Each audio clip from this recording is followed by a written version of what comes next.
Olá pessoal, gente boa, eu sou o professor Paulo César Coelho, da Fisiologia Humana para alunos do curso técnico de enfermagem extensivo às outras áreas técnicas da saúde.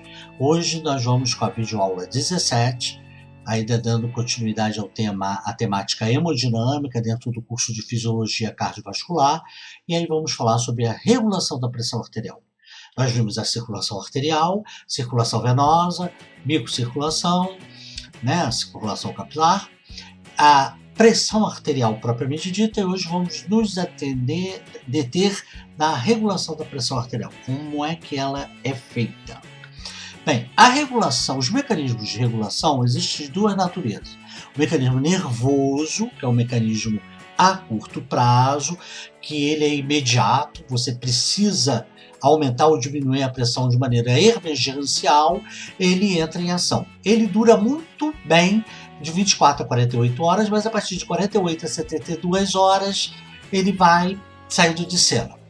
E nós temos o mecanismo humoral, que utiliza hormônios mediadores químicos, que é um mecanismo que rapidamente ele não entra em cena, aí ele vai de 48 a 72 horas, começando a ser eficiente tanto para subida quanto para descida, e aí ele mantém, quando o mecanismo nervoso sai de cena, ele é que mantém. Então ele é mais lento, não é de caráter emergencial, mas ele é mais sustentado. Então vamos lá ao mecanismo de curto prazo nervoso. Ele é executado por onde? Pelo bulbo. Aqui nessa região, nós temos aqui o cerebelo, o diencéfalo, aqui em cima o mesencéfalo, a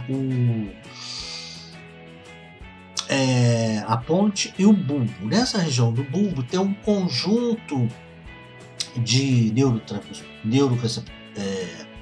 neurônios chamado centro cardiovasomotor e centro cardiodepressor. O centro cardiovasomotor, ele emite fibras nervosas lá de cima para o coração e vasos. Fibras nervosas essas que fazem descarregar pelo sistema nervoso periférico autônomo simpático norepinefrina, que aumenta a força e a frequência cardíaca, ou seja, força, inotropismo positivo, aumento da frequência, cronotropismo positivo, aumentando o débito cardíaco, aumentando a pressão arterial. Além disso, ele atua nos vasos sanguíneos, ativando os receptores alfa e levando assim a vasoconstricção, aumentando a resistência vascular periférica. Lembrado da aula passada que pressão arterial média era débito cardíaco vezes resistência vascular periférica? Então, o inotropismo e cronotropismo positivo, aumentamos o débito cardíaco, aumenta a PA. E com a vasoconstricção, aumentamos a PA por aumento da resistência vascular periférica. Então, todas as vezes, esse é o papel do centro vasomotor. E temos um centro cardiodepressor, que emite fibras nervosas por coração para descarregar acetilcolina. Então são fibras nervosas de referência autônoma parasimpático, que aí diminui a força e a frequência cardíaca, diminuindo assim o débito cardíaco, diminuindo a PA. Apesar de existir fibras parasimpáticas para os vasos, eles geralmente não têm muita finalidade de regular a PA, não. Ali é vasodilatação para produzir secreções, absorções, então o centro é apenas cardiodepressor. De uma maneira geral, a gente tem em atividade o centro cardiovasomotor, o centro simpático. Então, geralmente, o coração está sob atividade simpática. É claro que a gente tiver uma agressão e aí precisa fugir, lutar ou fingir-se de morto, essa atividade simpática ela pode ser aumentada e aí por outros mecanismos reguladores. Porém, entretanto, todavia, esse centro cardiovasomotor ele também pode ser usado a curto prazo numa situação emergencial em que você precise aumentar a PA, independente de você estar sendo agredido ou não. Então ele tem duas finalidades: fazer parte do sistema nervoso autônomo do simpático para as reações de fuga e luta, e aí não vai só regular, não vai ser só para o coração e só para os vasos, você vai ter todos os outros centros simpáticos mandando informações para o corpo inteiro, para uma resposta global. Agora, quando é apenas para aumentar a pressão arterial, quando há uma necessidade, e aí existe o centro cardiovascular apenas para o coração e para o vaso. Então é assim, como é que a gente detecta isso? Vamos esquecer a parte de fuga e luta de uma agressão e vamos nos centrar, temos que aumentar a pressão arterial. Então temos que aumentar a pressão arterial, seria feito mais ou menos assim. Existem receptores de pressão, chamados baroreceptores, que estão presentes em vários vasos, inclusive dentro do ventrículo esquerdo. Porém, aonde eles mais se concentram e que tem a ver com a regulação da pressão arterial é na crosta da aorta e na bifurcação das carótidas. As carótidas são os vasos arteriais do pescoço que vão levar sangue arterial para o sistema nervoso central.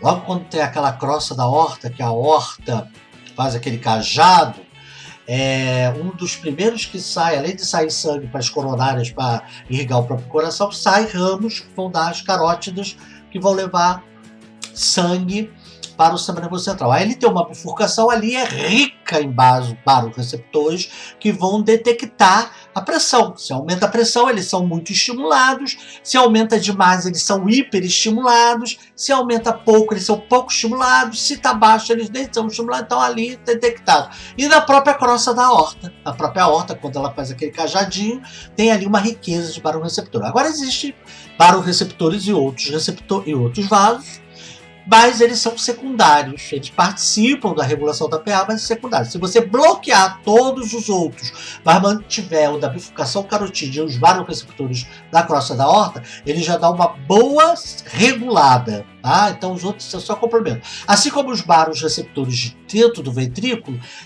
fala muito mais para o funcionamento do ventrículo, se está enchendo muito, se está perigoso, do que para o controle da PA. O controle da PA, o mais importante, são esses baroreceptores da crosta da aorta e da bifurcação carotídea. E o que eles dizem?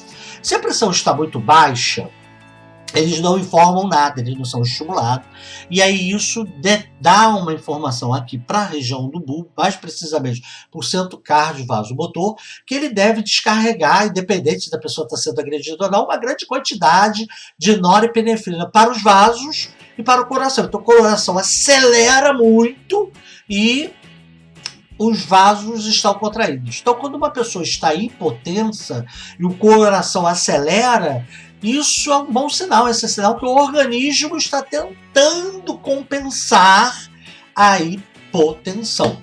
Né? Se conseguir, ótimo, se não conseguir, ele vai, né, acionar mais ainda. Bem, já ao contrário, se você tem uma hipotensão arterial e o coração está bradicárdio, aí ele não só não está conseguindo compensar, como provavelmente a queda do débito cardíaco, pelo que está causando a bradicardia, é que está causando a hipotensão. Agora, se o cara está hipotenso e a frequência cardíaca está acelerada, ele está tentando, não só o coração não é a causa da hipotensão, como está tentando compensar. Agora, isso é para regular, para subir a pressão. Agora, ele também regula para diminuir. Como? Se a pressão começa a subir demais, esses baroreceptores detectam e eles começam a mandar informação para o centro cardiovascular, mas não para deixar ele liberado, vai dar para começar a deprimi-lo. Então você vai diminuindo, vai tendo atividade simpática, mas menor, o coração vai estar batendo muito, mas menor, né?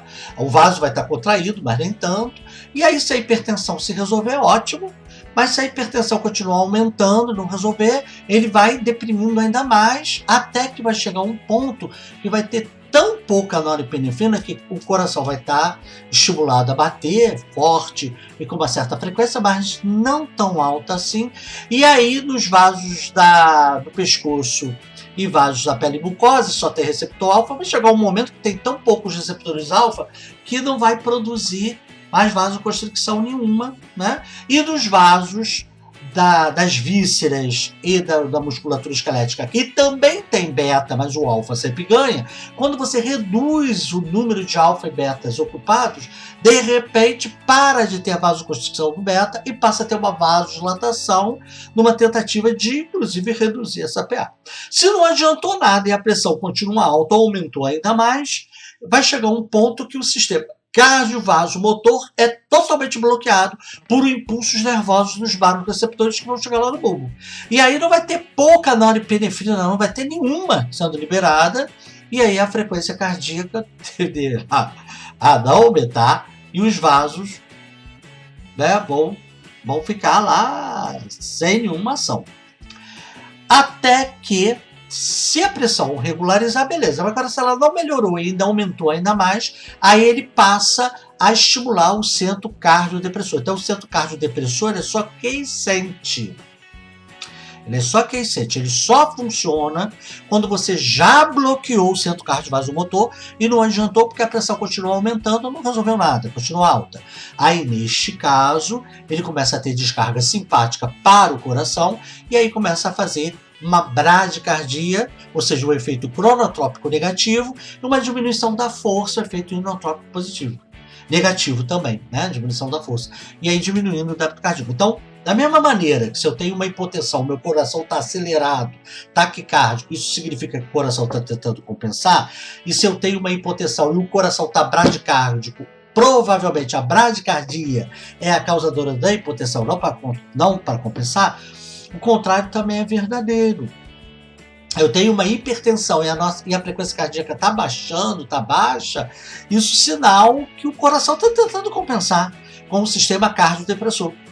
Agora, se o contrário, se eu tenho uma hipertensão e o coração está aceleradíssimo, não só ele não está compensando nada, como ele pode ser até a causa da taquicardia não é a compensação, porque está hipertenso, e pode ser até a hipertensão causada pelo aumento do débito cardíaco. Beleza?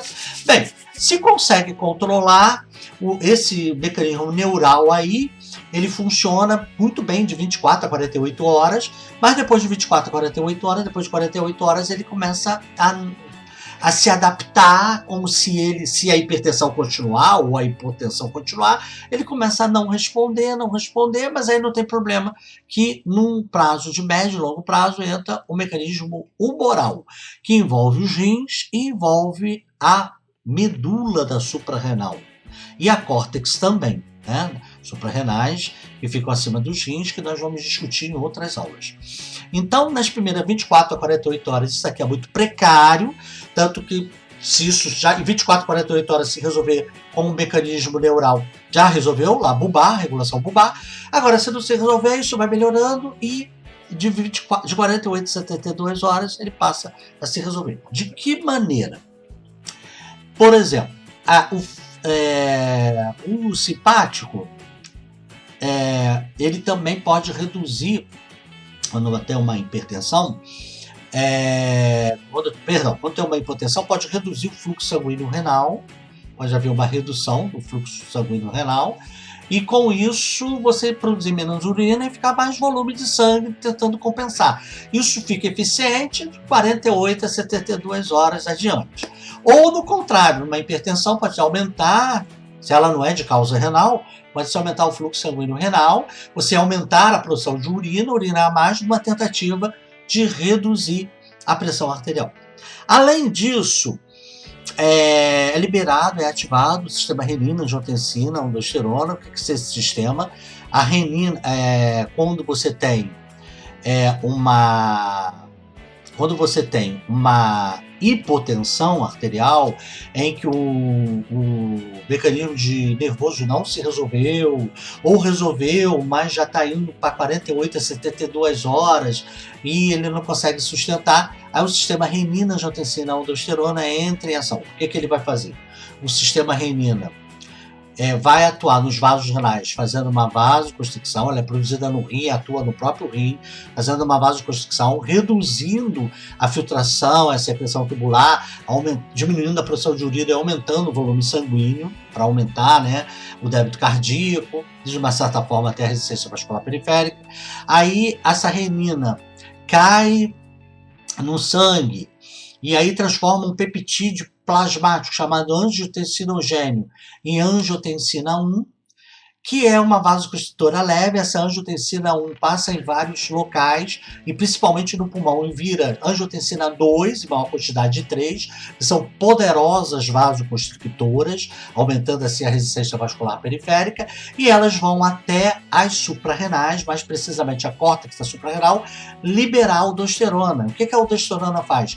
Ela vai lá nos túbulos renais, como nós vamos ver melhor quando estudarmos rim, e lá nos túbulos renais ela, que está filtrando pouco, pela própria ação da renina, ela começa, o pouco que filtra, ela começa a reabsorver sódio no túbulo distal, reabsorve sódio, e com isso a água vai atrás, então já filtra pouco, aí reabsorvendo sódio, você aumenta a absorção de água, e aí aumenta mais o volume sanguíneo. Então esse sistema renina-angiotensina, ele aumenta a resistência vascular periférica e de uma certa maneira aumenta também o débito cardíaco, aumentando assim a PA. Mas para ele fechar isso, desde a ação da renina no próprio rim até estar produzindo aldosterona, você leva aí 48 a 72 horas e depois ela se mantém. Ela demora mais a ficar eficiente, porém ela se mantém mais tempo em eficiência.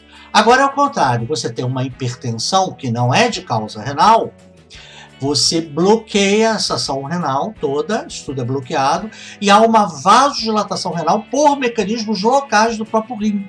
Então essa vasodilatação renal aumenta o fluxo sanguíneo, há um bloqueio da aldosterona, então a reabsorção excessiva de sódio não vai acontecer. A aldosterona, geralmente, o que ela faz? Ela joga fora potássio, não deixa reabsorver potássio, então o potássio que foi filtrado ou secretado, ele vai sair da urina, e em troca ela aumenta a absorção de sódio. Se você tem uma hipertensão e o rim está tentando compensar, o bloqueio do sistema renina-angiotensina-aldosterona vai fazer, por não tendo aldosterona, que você faça o contrário. Ao invés de aumentar a reabsorção de sódio para o sangue e a eliminação urinária de potássio, inverta. A ausência da aldosterona lá no túbulo distal faz aumento da absorção de potássio e eliminação da de sódio. Desde que isso seja dentro de um dado limite, isso é até positivo, que enquanto o sódio em excesso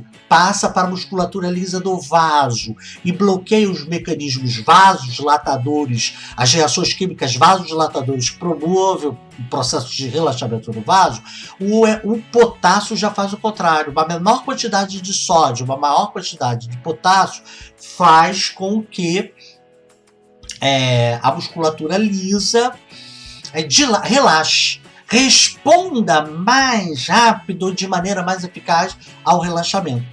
Mas até isso acontecer, perceber que não tem aldosterona, o potássio começar a aumentar mais a absorção e mais eliminação de sódio, né, para ter menos elementos que atrapalhem a vasoconstricção, elementos que favoreçam a vasodilatação, vai levar aí umas 48 a 72 horas para ser mantido. Só não pode haver um aumento gigantesco de potássio. Por exemplo, tem gente que substitui sal de sódio, o sal de potássio, aí enche a cara, porque o excesso de potássio pode, por si só, estimular a liberação de aldosterona sem ter renina, angiotensina vai liberar, e aí tudo isso acaba sendo bloqueado. Bem, dessas maneiras aí, são os dois mecanismos, a curto prazo e a médio e longo, o oral a médio e longo, e a curto prazo nervoso, de regulação da pressão arterial. É dessa maneira que a pressão arterial é regulada. Beleza, pessoal? Bem, o nosso próximo encontro, para fechar a parte de fisiologia cardiovascular aqui para o curso técnico, seriam as circulações especiais. Porque quando a gente falou de bicocirculação, a gente já falou algumas, né? Renal, já falamos de algumas situações em que tanto a anatomia quanto a fisiologia da circulação, quer da bicocirculação ou da circulação, tem algumas peculiaridades que a tornam diferente das demais. Isso será na próxima videoaula, que vamos fazer uma fala sobre isso, fechando assim não só a parte de hemodinâmica, como a parte da fisiologia cardiovascular. Então até lá, pessoal, um grande abraço.